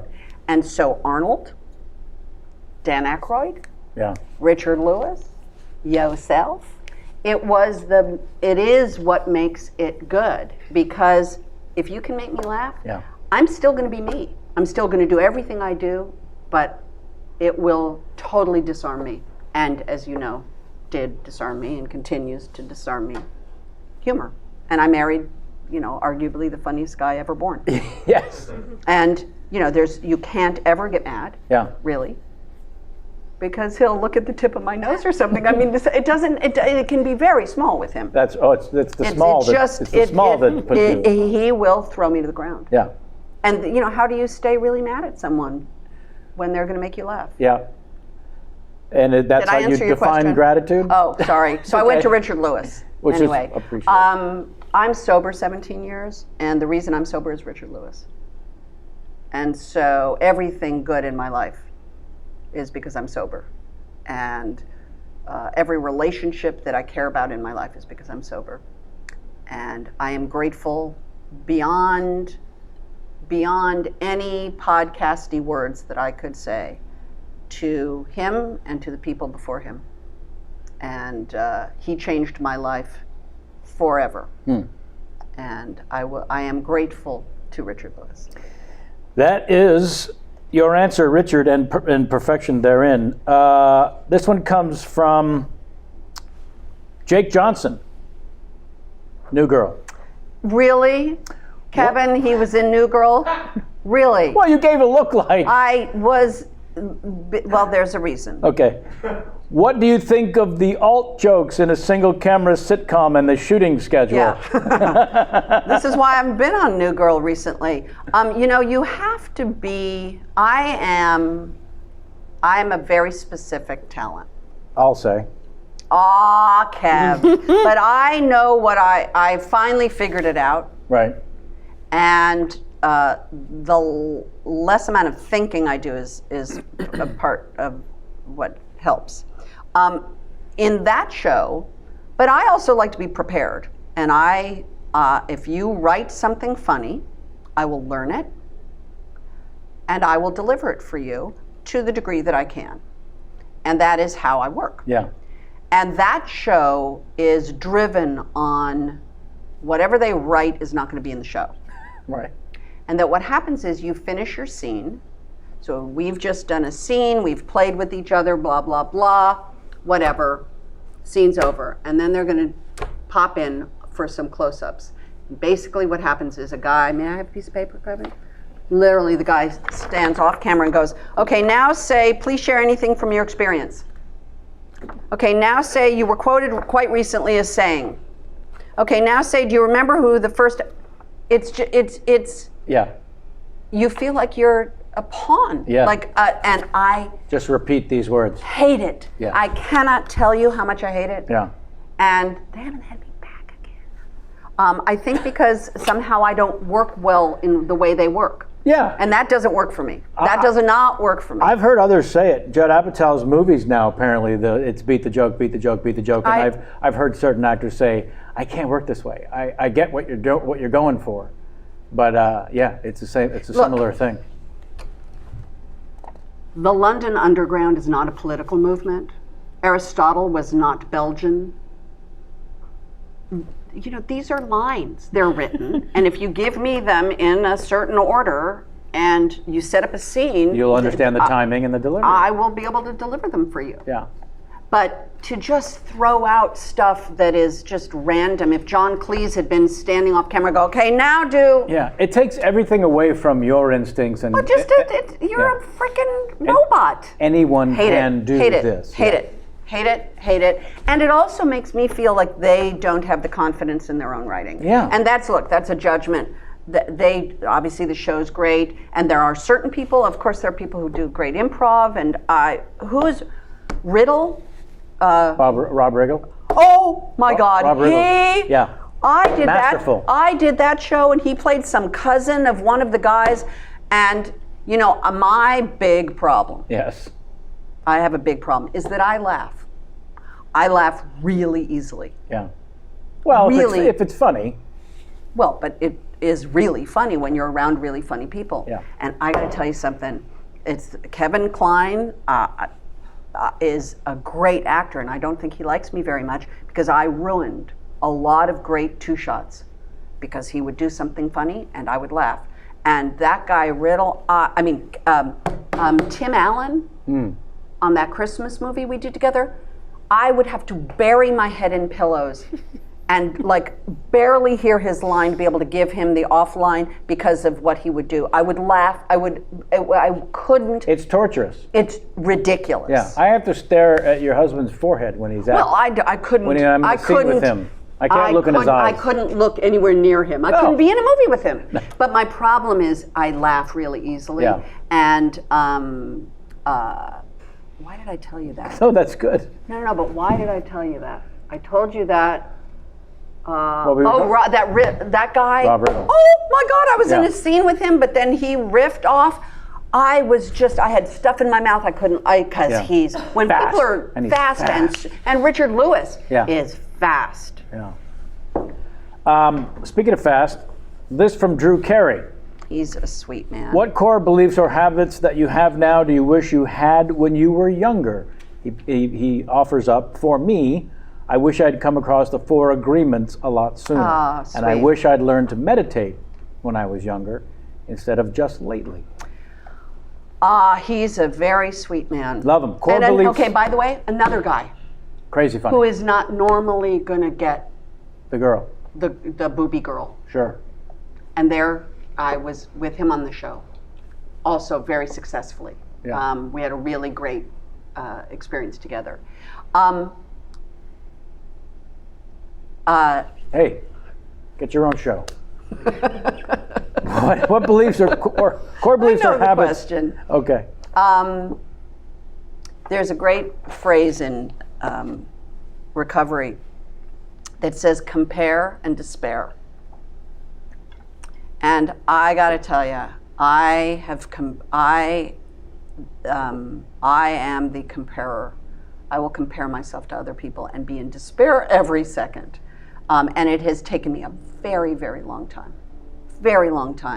to know who I am. Now I compare less. I still do. I find that society, media is built on this idea. This is how advertising works. But it's also in the human psyche. I mean, I think this is what made reality television what it is. We're right back at the Roman Colosseum. Yeah, you were comparing ourselves to them. We watch Jersey Shore because they're idiots. I'm not that stupid. These people are morons. So I think it is in the human psyche to compare and then despair. But I'll tell you now, if God forbid I was, ill and I went home and had a very short amount of time to kind of close up shop, the amount of time that I spent thinking that I wasn't good enough. Oh, yeah. The amount of time that I thought that someone else was better, right, was what I would give for that time. The amount of time of that wasted energy, wasted comparison to other people, yeah, would be, I would beg, I would plead, I would do anything to get it back. And I go back to my favorite quote ever, which is The Princess Bride, and it's when the man in black now sees Buttercup on the top of the hillside and has just informed her that her lover Wesley is dead, and she's sad, and she says, "You mock my pain." And he says, "Life is pain, princess, and anyone who tells you different is selling something." And that whole idea of being sold a bill of goods, that you are not good enough, that if you do this, or if you look a certain way, or if you wear these clothes, or if you, God forbid, get old, or whatever it is, whatever lack, or your intelligence. And I couldn't focus when I was younger. People who tap into other people's insecurities in order to sell them something. But it's what advertising is. It's all about selling something. If you buy these cups, people come over and think you are the coolest hipster because you have the big, whatever it is, it doesn't matter. And it immediately puts you in a position of being less than, and that I would. Going back to wanting to fit in. They tap it's into always that. been wanting to fit in. Yeah. It always has been wanting to fit in. And in recovery, there was a moment when the founders of a certain program, one of them was trying to help all these people. And I'm trying to figure out how I can say this without saying it.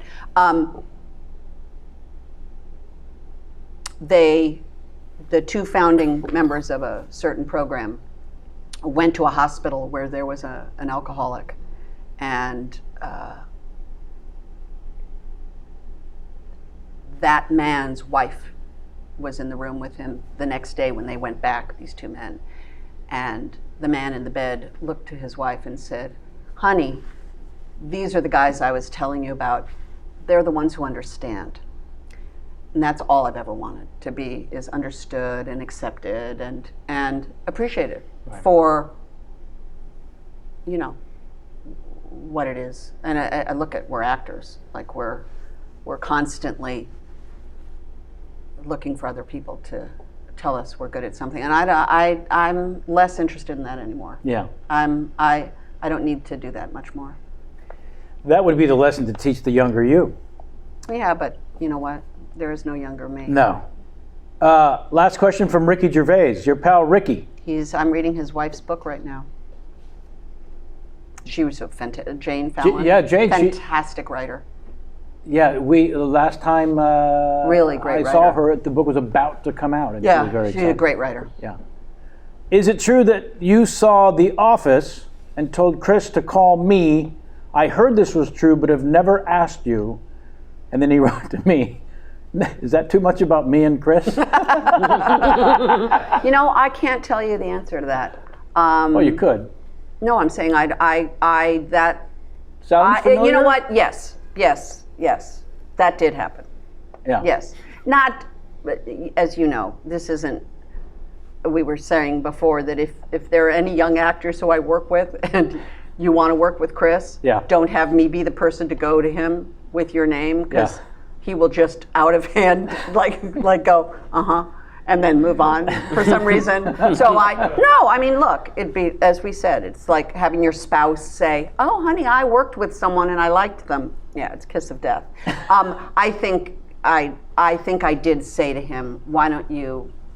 Well, part of the seeing The Office before other people told you about it, part of the joy of it was turning people on to it, like albums when you were a kid. But that's, by the way, that happened with Downton Abbey. Yeah. Because a friend of ours was one of the American producers, right. And we got access to it very early. And you know, as soon as it became a phenomenon, we like jettisoned, pulled away. Yeah, and it is that way. I remember being at the Golden Globes when The Office won for Best Comedy, and I remember the room going like, "What the fuck is this?" Like I remember the hubbub, and I remember Ricky's. I remember that moment. Yeah. He's a funny guy. This is going to segue nicely. It's fairly easy to say that awards don't matter, but as the recipient of 24 various nominations, 12 of which you won, including a BAFTA, 2 Golden Globes, and a special mention at the Cognac Festival du Film Policier for Blue Steel. Yeah. Co-starring my pal Matt Craven. I like Matt Craven. Matt Craven. I do. What have been some of your award-related experiences like? Please. It's such a strange thing, but it is a strange part of what we do. You know, there's no great people who change society and help others looking for awards and caring about awards. It's such a bizarre, stupid part of our business. And yet we all want it. Sure. It's just, it's so...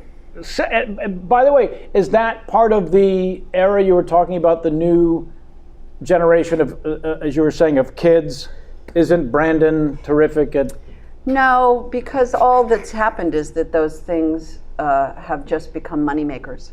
If an award show didn't make money, nobody would watch one. Yeah, it doesn't matter. It's all money. Yeah. It's all money. Yeah. And also give we insecure idiots an award and we'll show up. Well, and then you can sell advertisement. You know, and you can, somebody, not me, is going to do some sort of an analysis of awards. You know, it's a grown now. Yeah. And you know, it used to be elegant. It used to have an aura of the kind of amazing part of. That's what the BAFTA sounds like and always has and still does. I mean, but they don't put the BAFTA awards on national television. Right. You know. Yeah. But was that a beautiful, elegant thing? Yeah, but you know, I was young, and it was for trading places. And, wait, don't. You know, no, but I'm saying, you must the last thing I borrowed a dress from a woman I knew. This was before anybody had stylists, or I mean, you have to remember that's a modern conception. Sure. Back in the day with me, nobody had stylists. You wore your own clothes. And I borrowed a dress from somebody, and I flew overnight. I literally was there a day. I got there, went to the thing, got on a plane, went home the next day. And I just didn't think that was not going to happen. The winning was not going to happen. No. I mean, no. Right. So when it does, look, there's no positive takeaway? It's just, oh, this is silly, and then you're embarrassed. That's the thing that... You know what? There is no positive takeaway. No? Huh. It can't. Yeah. It can't. You want to know why? I was nominated for a Golden Globe this year for Scream Queens. It's a great show. I had a wonderful time on it. It's really well written, kind of zany, crazy. I'm watching a show called The Americans. All of a sudden you start going, wait a minute. I'm sorry. I watched a show called Getting On. Okay? Laurie Metcalf is the Meryl Streep of television. This is what people are saying. And I'm up for an award for an actress in a comedy, and she's not? Right. What? Yeah. It's nutty. It just can't connect. It just doesn't connect to me. Well, there it is. Yeah, no, I get it. I do. I mean, Laurie Metcalf? Well, so all right, let's spin it on. Spin it on its head a little. By the way, yes. I saw Laurie Metcalf do Ballman Gilead in New York off Broadway with the Steppenwolf Theater Company back in the day when I was a young person. I also saw John Malkovich do Burn This. Oh my!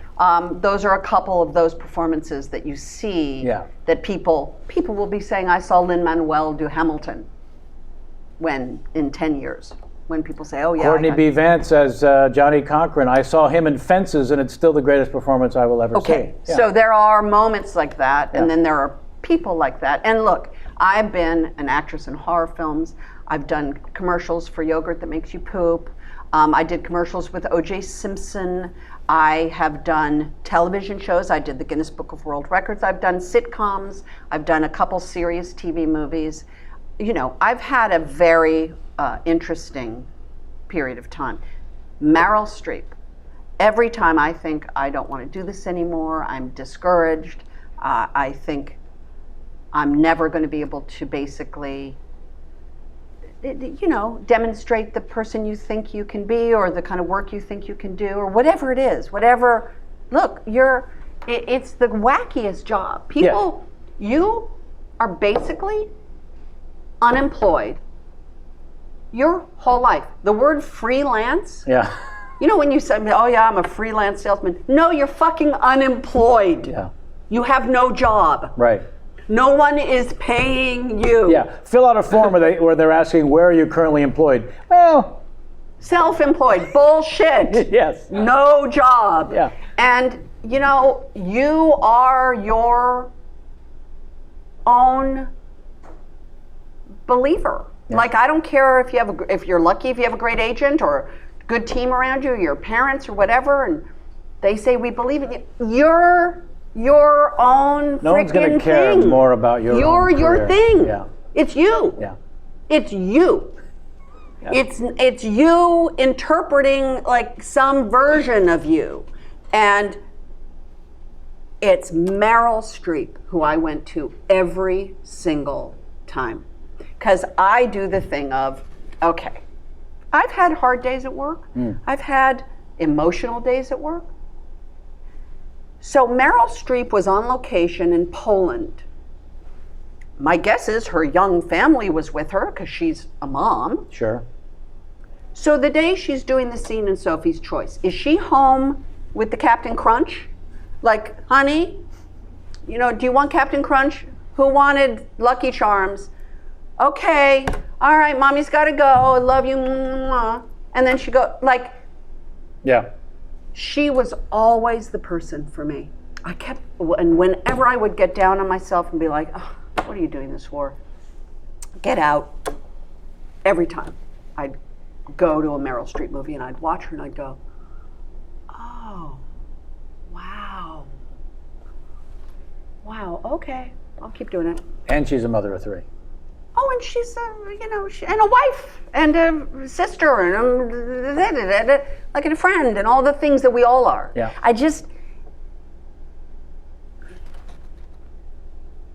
I I used to listen to the Rocky theme song in my car before auditions. That's a great thing to admit. That's a fantastic thing to admit. I used to sit in my car. Dun, dun, dun, dun, dun, dun, dun. And I just, how the fuck do we do it? Oh my God. How does anybody do this frickin' job? Oh, it's ridiculous. It's truly ridiculous. You are it. Yeah. You're all you have. What you look like is it. Yeah. The way you sound is it. Right. Can you make me laugh? Can you make me cry? Yeah. You are it. Yeah. When you don't get a job, you don't get the fucking job. Yeah. When they say we're going a different way, Yeah. it means we're going not with you. That's right. It's like you. All of that dials into why every time I do get a job, I think it's some bizarre miracle. What went horribly wrong that I ended up with this job? And then the phone rings a couple times in your life. I've said, like, how does that happen? And for whatever reason, it happens. Yeah. And I've been very lucky to have it happen. But there have been a lot of jobs where I have gone in with and doing the thing with you. And they say, how about anyone but you? Right. Anyone but you. Yeah. And, you know, it's a hard thing on your self-esteem. Yeah. And how do you keep that up all your life? I'm 58 years old. I have been an actress since I was 19. Wow. It's a long fucking time to be your thing. Right. And I'm telling you, I am a music listener. I'm a big music fan. I play a lot of music. Music speaks to me. And when I was a young person, that Rocky theme song, maybe it's cheesy today, back in the day, whatever moves you. But back in the day when it won Best Picture, yes, or the Chariots of Fire theme song, you know, these are musical cues that evoke triumph and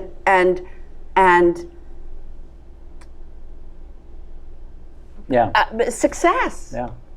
Power and empowering. Achievement, and just like and I nice. Because I am not going to do a fucking Larry King imitation for you, because I don't have that skill set, and I can't sing a word. I can't carry a tune in a bucket. I can carry a tune, but I can't sing. So there are all these job criteria, and by the way, freaking get Kristen Bell in here. That girl, I met her on You Again the first day, and she was singing in the hall. I was like, oh my God, what the fuck? Why are you? Oh my God, why are you on Broadway right now? Right.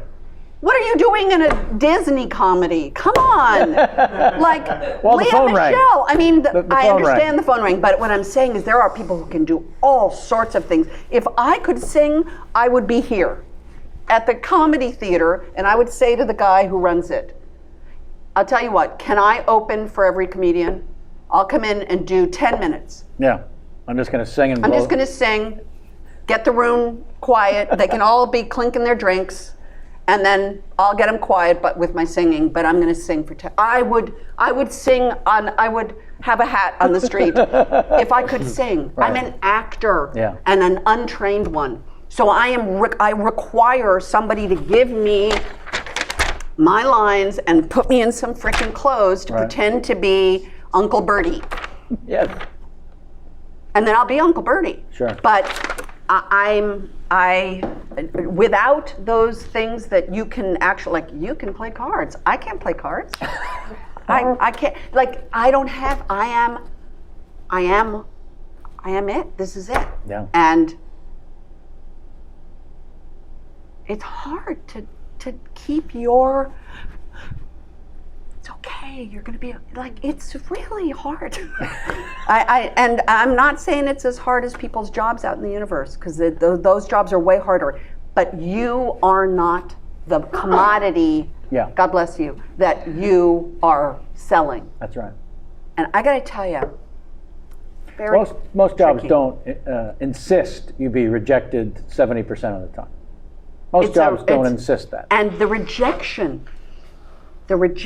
yeah, it never ends. Is As long as you stay in the game, you're waiting to be rejected. You are. Yeah, they're rejecting you. Let's be clear. They are rejecting. Right. Everything you represent is not what we're looking for. Whether or not it's they want a blonde and you're a brunette, whether or not This whatever. year we're going diversity.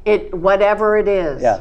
It's not you. They don't want you. Yeah. That's your job. As my publicist says when she calls the New York Times Magazine to promote me for a book that I've written, and they say no. No, thank you. Her term, and she's been, by the way, a dear friend of mine, Heidi Schaefer, who threw my wedding shower.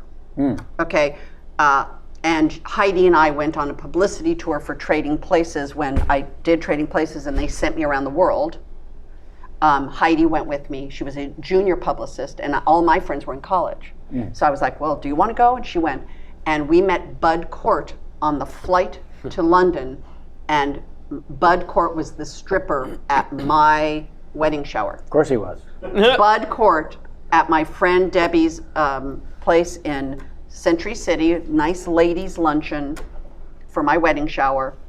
Knock on the door. Bud Cort in a leather jacket and glasses comes in and does some weird striptease dance and then leaves. I've never seen him again. Harold and Maude, Bud Cort? Oh, yeah. Never seen him again. Met him on the plane with Heidi Schaefer, but Well, what does Heidi say? Schaefer's What's her term, saying?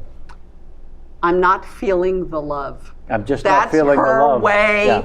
of letting me down when I say, hey, what happened with the New York Times? She goes, I'm not feeling the love. From them about you. Because as much, it's all self-promotion. Now, once in a blue moon, Yeah.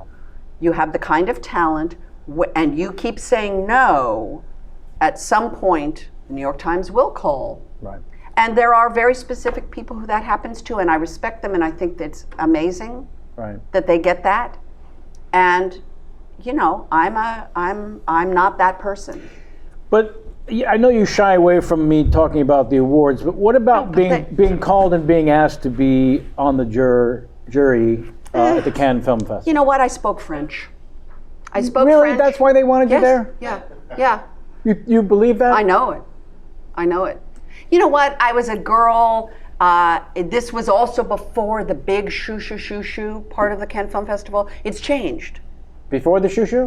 Before it was 1998? Yeah. It was before the shoo-shoo? Yeah. There was no internet. There was not the drive for it. It was still a little bit of a thing. You know what? Well, You're like me. You will not take a compliment. You will not take any but positive. that's not a compliment. To be asked to be on the jury at the Cannes Film Festival? No. Okay. That's marketing. All right. No. They had something to gain by having you there. Of course. Is what you're suggesting. I'm saying it's an exchange. Uh-huh. I'm going to show up. I'm going to wear a pretty dress or a pretty frock. Which one speaks French? What? And by the Jamie way, Lee she Curtis? speaks Oh, French. okay. That's good for us. That's the closer? Well, for the Cannes Film Festival, yeah. Okay. Sorry. All right. No.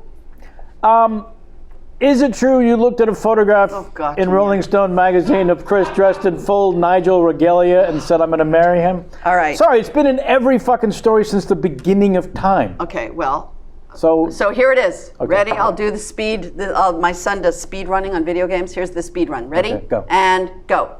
I was single, 1984. My friend Deborah Hill was over. We opened the May issue of Rolling Stone with Cyndi Lauper on the cover, spinning her skirt.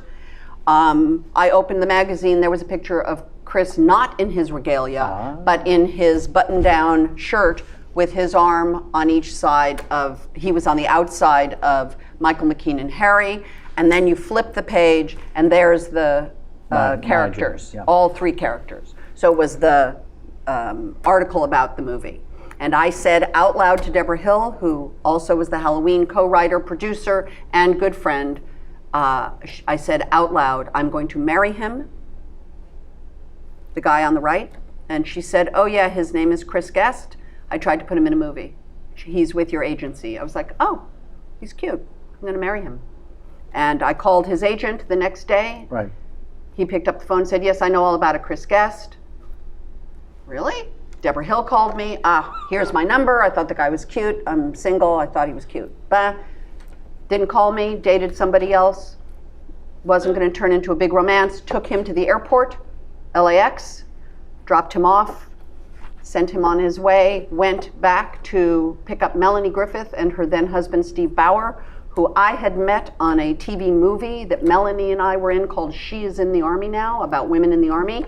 And Stephen Bauer, whose real name was Rocky Echeverria, was playing my boyfriend in the show, and Melanie kind of set eyes on him, and boom, stars fell on Alabama, as they say. Jesus. And they married. So now he became an actor and changed his name to Stephen Bauer. They now marry. They lived in West Hollywood. I went from the airport, picked up them in West Hollywood on DeLong Prairie, went and parked at Hugo's restaurant in West Hollywood, walked in, sat down. 2 tables away, facing me was Chris. I went, and he looked at me and he went, and I went, and then I kind of did that, oh, fuck. There's this guy I called and left my number, and he never called me. Oh, I'm really embarrassed. And then basically he got up to leave. His dinner was over. He got up to leave, and he stood there and he went. And I went. That was June 28th. We went out July 2nd. He was leaving for a year on Saturday Night Live. August 8th to do a year. I was doing the movie Perfect. He left August 8th. We went back and forth every weekend. We got engaged September 15th, and we got married December 18th. 32 years ago this year. Yeah, that's all correct. And by the way, to reiterate, that was the quick version. By the way, here's why you need to keep telling that story when people ask.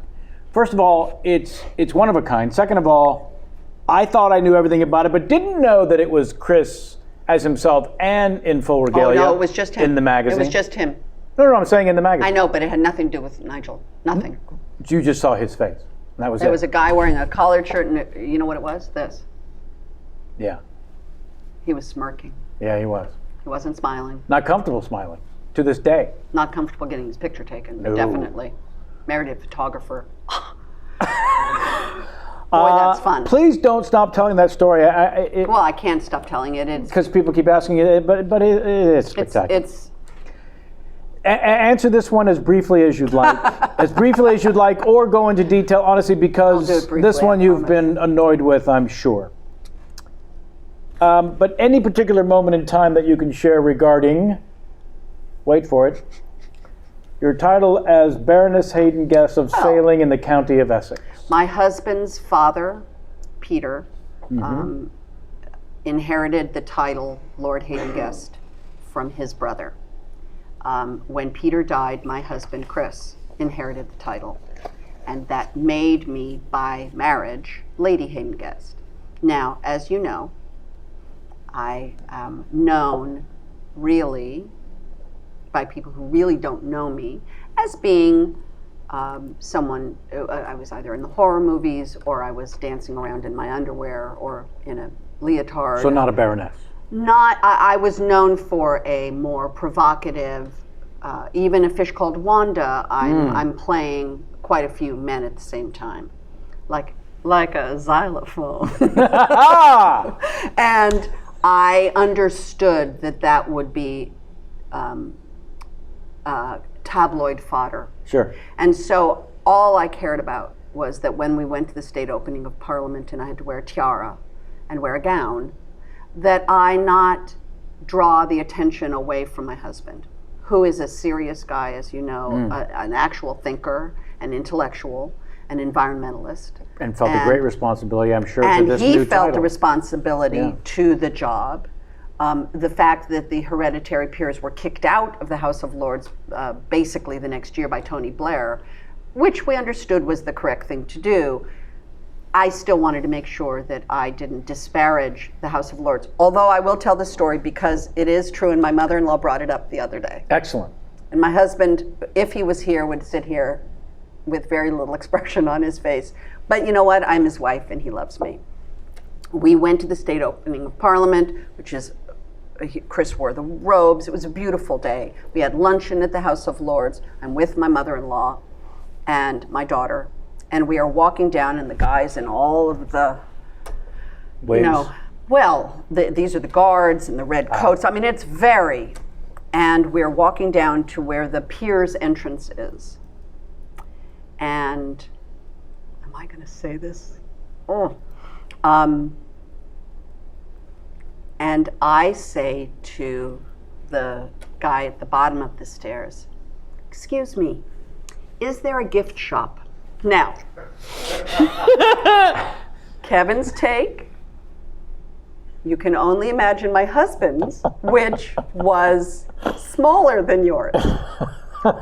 Well, yeah, of course, Chris is going to disagree. But not any less biting. It was kind of a moment. And my mother-in-law's head spun around to me, and I literally looked at them and went, what? I want to get a thing. And the guy said, well, of course, milady. Lord Archer just went to it. And I, Lord Archer, Jeffrey Archer, and I looked at them like, it was a sort of a honeymooners. It was like, yeah. And I kind of, well, we all got stuff, hats and baseball hats and matches and coasters and aprons and oven mitts and all the rest of it. Because of course there's a House of Lords gift shop. Of course there is, and I bet you it's an online gift shop right now. Yeah. And you can get the oven mitts with the House of Lords logo on it. And I load up, but here's the thing I'm going to be afraid to say, but you know what? If I can't be who I am, then too late. What's the point? So we're leaving now, laden with big bags. And I mean, like we Richard Kind at the stocked Sundance Film Festival. Don't. Yes, absolutely. Why? Because. Why did you go there? Because it's free. This was not free. No, you paid for it. Anyway, my mother-in-law got stuff, and I obviously. And Chris got a few things. Ah! So we're leaving. And we go out of the hallway, and the guy is still there. I'm standing on the stairwell going up, and Chris and his mother go to the exit door, the Piers exit, to get in our car. Annie was with them. And the man looked at me and he said, I hope my lady was pleased with the selection. And I looked at him, and then I looked at my husband, and then I looked back at him and I said, I was. I'm thrilled with what I got. I said, I am particularly fond of the House of Lords G-string where the word Lord goes up the crack of your ass. You did not say that. Okay. I said the words crack of your ass in the Houses of Parliament. I did. And the man looked at me, barely cracked a smile and said, I'm so glad. Her ladyship was so well pleased. Wow! And then I walked out. That is spectacular. That is spectacular. House of Lords G-string. Hey! Yeah. Oh man, that's nice. True. For that, you don't have to do the Larry King game. Oh, we've got a winner. We've got a winner. I did. You're the first guest. I don't have to do Larry King. No, you Diane Keaton in The Godfather, okay, but no. You're going to do Diane Keaton? No, I'm not doing any imitations with you, because that would be insane. No, you did Peter Falk already, which was historical. Couple things, just as a bizarro, for people not in the know.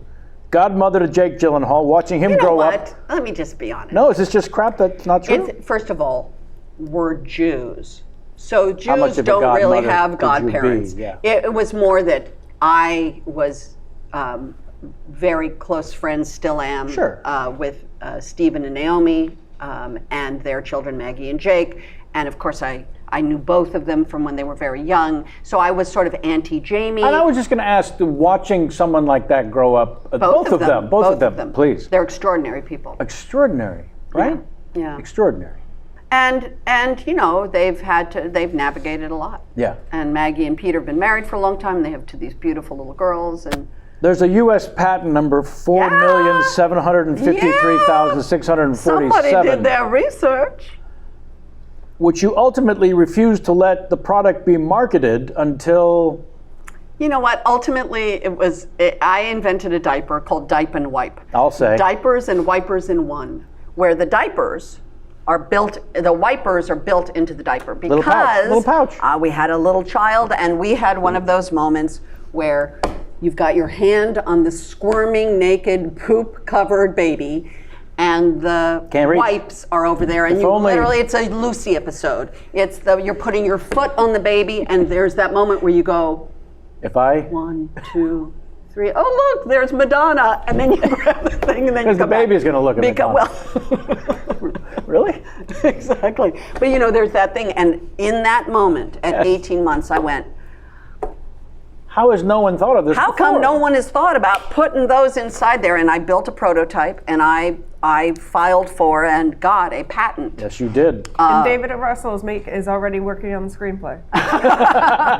Nice pull. I'm killing it today. That's a reference queen. That's a killer. No, but what would be the one-word name that we would name the movie? Yeah, and would it make it worth seeing because Joy was not? Oh, stop. Please. There were things in it. Anyway. Yes. I invented a diaper called Diaper and Wipe Diapers and Wipers in One. Mm-hmm. You build the front of the diaper. You put 3 pre-moistened wipes into the front of the diaper, a long piece of resealable tape on the sort of crotch piece, and boom. Yeah. The baby poops or pees. You rip off the tape, pull the wipers out, bum, bum, bum, bum, bum, boom. The movie's called No Shit. Okay. So then I have to wait for Jessica Alba to make $3 billion from children's stuff? You know what? Ultimately, the reason I did is because of landfill. Because it just felt like, really, I'm going to market and manufacture and try to manufacture disposable diapers that are not biodegradable. They're not. That are, and they're so only disposable in that you can throw them out. I'm one of those people. I wish one of my emails, although I can say this, my dream is to be what they call idea girl. And one of my emails is idea chick. I'm just the idea person. I wish somebody would pay me to just sit in an office and fire off these ideas, and then people run off and make them happen. Because I am the idea girl. I am constantly. Jamie, you thought of Netflix 4 years before it was a thing. I thought of Netflix in like 1997. I invented. It just wasn't there. It wasn't there yet because I couldn't figure, because you couldn't, there was no internet. I was like, well, we'd have to send out a catalog of like what movies there was. I'd have to. And would people really send them back? And right. It was like I had the idea, but it wasn't there yet. There's a bit of an honor system involved initially that you don't think we as a people are capable of. And yet. Now it was basically like I wanted a video store that delivered because like all you could really do was like watch movies with your friends, and I couldn't drive yet. Boom. That was where it came out of a necessity. I invented Instagram. You did? iPhonies. Thank you. I remember that. She did invent Instagram. 5 years before Instagram. It's the first time I think we met and went to dinner. 5 years before Instagram. I understood that these iPhones allowed you to take good pictures. Yeah. And I'm a photographer. And so a small group of people who are photographers, I started something, and it's still there, called iPhonies on Blogspot. Mm-hmm. And the idea was that you would email me your pictures, and I put them up on a website called iPhonies. And the iPhonies Blogspot is still up to this day, and it ends the day Instagram came out. Because as soon as Instagram came out, the idea of basically sending me pictures so I would post them, that you had to log into this account, was just dinosaur. But when it was new, and this group of about 15 photographers, every day we'd go on the site and we'd comment on each other's pictures. Yeah. Pretty spectacular. I remember when we went out to dinner and you were telling me about it, and then I thought of it like years later when Instagram came out. I was like, Jamie Lee Curtis thought of this. Jamie Lee Curtis, that's why I'm saying idea chick. I'm like the idea person. I would love that job. I would love that job. There's no stopping you, though. You diversify, and the ideas multiply on such a regular basis going through the children's books. I mean, there's no end to your desire to evolve and do more. But it is only out of creativity. Now, I'm not a rapper. And I didn't really understand rap before, really understand it as a cultural phenomenon, as a musical form. Right. I didn't understand it, and it was hard for me to penetrate it. But now I'm just astonished by it. And Hamilton is a great example of how rap and hip hop can now change the world. And I don't know if you've seen Hamilton, it will change the world. It will change the world. The way we think about history and the way we present history to young people, which has been something I've been interested in. But I wrote a book because I didn't plan on writing a book. You see, I was in my room by myself, in my house, in my office, and my 4-year-old, who was little and sweet and cherubic, walked in and kind of and looked at me and went, "When I was little, I wore a diaper, but now I use a potty," and then ran out of the room. And I was sitting at a desk, and I literally did that thing of like, What? And it was so wacky, because what she was talking about was she had a past. And to me, she was all future. Babies, young people are all future. Yeah. What's going to happen to them? What 4-year-old's talking about its past? She's talking about shags and bell-bottoms, the way I look at my past, or Quaaludes. Sure. The password is roar 714. 714. Yeah. Mm-hmm. And I, without thinking, grabbed a piece of paper and read, "When I Was Little," a 4-year-old's memoir of her youth. Made me laugh. And then I wrote a list. When I was little, I did this. Now I can do this. When I was little, I did da. And at the end of it, I wrote 3 things. I said, when I was little, I didn't know. When I was little, I didn't know what a family was. When I was little, I didn't know what dreams were. When I was little, I didn't know who I was. Now I do. And I was sobbing, and I went, "Oh, this is a book." And I sent it via fax at the time, which was still new, where you took the thing and you put it in the thing. And couldn't believe it, by the way, that it was going through a phone line. And it went through the thing. Yeah. And then they said they got it in New York City. Yeah, it came through the phone. Piece of paper. Couldn't fucking believe it. Yeah. Went in. Still can't believe it, apparently. And then it was in New York City on a piece of paper. Yes. Couldn't believe it. No. And they bought, and I sent it to an agent who was my mother-in-law's best friend. Sure. And she sent it to HarperCollins, and they bought the book that day. I had no idea I was going to write a book. I have never known I was going to write a book any day I've written one. And ever. now there are 13. There are 37 of them, according to Amazon. No, there are 13. 13. And I have never known one was going to show up. They show up, and it is the closest thing, again, to rap and flow that I can, and without trying to be self-deprecating or think I am better than I am. I'm telling you, I am not expecting to write something, and I hear a link to it, and it comes out like that, boom. Yeah. In 5 minutes. Isn't that spectacular? There's no like, I wonder what I should write today. it's boom. Yeah. God bless you. And so that has proven to be really satisfying, because I never thought I'd get famous for it. Right. I never thought I'd make a penny. It wasn't like I wrote that first book going, cover of People coming up. Wait till they see what Wait till I'm going to be like celebrity author. Nothing. I remember where I was in my car when Heidi Schaefer called me and said, "Do you know that your book sold 50,000 copies?" I was like, "What? Yeah. Shut up." I remember where I was. I was on Norton in near Maggie and Jake's house. Check that if you would, J-Mac. Oh, did I blow your No, I'm just ears? trying to make sure you give the correct coordinates. No, they don't live there now. I wouldn't do that. God, Kevin, you know what I mean. Yeah. So anyway, I remember where I was, and it was like, wow. Oh, I'd never even, there was no concept to me that it would be about money. Well, that's what or makes fame. it so much sweeter. So that to me is the part that is extraordinary because it truly pure creativity, total creativity, and is the closest I can come to that thing that I love so much. Because I could have sat here all this time and just talked about music and just talked about songs or albums or people or artists that have and just literally we could have just thrown lyrics back and forth. Yeah. Because that's it's all I do all day. Thank you for this. Thank you for having me.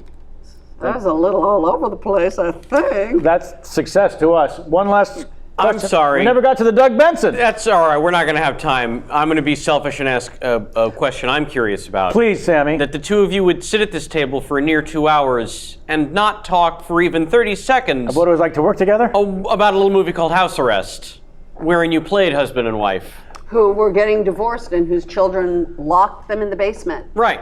I like it as a premise. I still like it as a premise. You know what? It's fine. I have people coming up to me all the time. If you're of a certain generation, that movie spoke to you, for sure, by the way. It allowed me to learn a Wally Shawn impression, and I'm grateful to this day. Okay. And then my memory of doing it in front of the crew and then he walking up behind me like the Frankenstein movie. And everyone's laughing, and then they stop laughing, and I'm, why are they stop? Oh, Wally just walked in after I'd been. It again speaks to the very thing I was talking about, which is you have no idea what people, how people will blend. No. And it's not up to us to take that away from them either. Because I poo-poo things too, like you technically tried to do just now. It was beautiful. We had a really good time. We did, yeah. No, it was. And the OJ trial, trial was on when we were making it, and so we would be watching it on the TV in my trailer, and then we would go back to work. And who would predict Jennifer Love Hewitt at what, 18? Oh no, much younger. Much younger. She was a young girl. Yeah. It was a sweet little movie. Yeah. It was a sweet little idea. Chris it was a McDonald. sweet little movie. But I mean, it's not Jennifer Tilly. It's not a great movie, but it's not a terrible, horrible, bad memory. It was a sweet. And we were on a lot. How few times I realized in my life that I drive onto a lot to do a movie. That doesn't happen. We had a good time. Yeah. I had a great time. It was the birth of emails. Yeah. The ability to email someone had just sort of started. There's certain memories and takeaways. It was sweet. And Harry, our director. And you're sweet. You know what? Aww. No matter what, you're sweet, smart, and funny. Well, thank you for that. So you just got out of ever doing Larry King. I'll never have to do Larry King. Thank you so much. Keaton. Honestly and truly, thank you so much. Thank you. Yeah, no, this was very special for me. I had a very nice time. Okay, good. Thank you. Bye, Potters. Please sit there uncomfortably while I wrap things up for the folks at home. That is how you have a conversation with Jamie Lee Curtis, ladies and Jews. We thank you all for joining us. I want to thank the crew, Evil Dr. Kenny Chen, here the floor director, Mike Duman, and J-Mac, Jason McIntyre, up on the crow's nest, getting things done. Somebody Samantha had Ward. to walk up a ladder to give him water. Uncomfortable, by the way. Yeah, it's just not letting good. you know, that's how rudimentary this is. Yeah, no, it's true. Rudimentary, the word of the show. And how? Sammy and Jamie, thank you both. As always, Corey Levin chiming in when needed. That's what he does. We're going to have a nice Easter. Enjoy your families. Samantha Ward on makeup. Samantha Ward on makeup, I said. Oh, did you? Yeah. My apologies. Next Sunday off, and then following up on with the Greg Fitzsimmons, and then we'll have an anniversary show. We'll tell you more about that in weeks to come. Thanks again, Jamie Lee Curtis. And as always, get out of my face.